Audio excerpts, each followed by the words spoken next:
कारण राष्ट्रवादी काँग्रेसमध्ये प्रवेश केल्यापासून धनंजय मुंडे अजित पवारांचे निकटवर्तीय म्हणून ओळखले जातात। 2014 मध्ये विधान परिषदेच्या विरोधी पक्षनेते पदाची संधी धनंजय मुंडेंना देण्यात आली।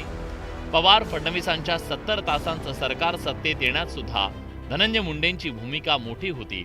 त्यानंतर मविया सरकारमध्ये बीडचं पालकमंत्रीपद त्यांच्याकडे देण्यात आलं होतं।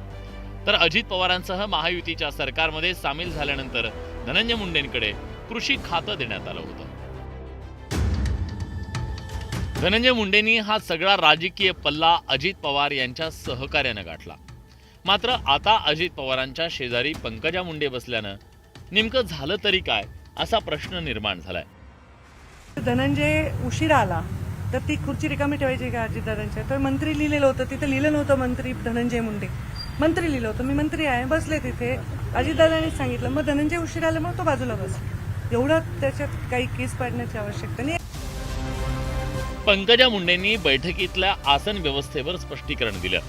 मात्र बीड जिल्ह्यात गाजत असलेलं संतोष देशमुख हत्या प्रकरण, देशमुख हत्या प्रकरणात आलेलं वाल्मिक कराडचं नाव, त्यामुळे धनंजय मुंडेंची झालेली कोंडी, या सगळ्या पार्श्वभूमीवर वाल्मिक कराड धनंजय मुंडेंचा निकटवर्ती असल्यानं विरोधकांनी त्यांच्या राजीनाम्याची मागणी केली आहे। परिणामी या सगळ्या वादाच्या पार्श्वभूमीवर अजित पवारांनी धनंजय मुंडेंच्या बाजूला बसणं जाणीवपूर्वक टाळलं का अशी चर्चा आता राजकीय वर्तुळात रंगली आहे। Bureau report, news 18 Lokmat.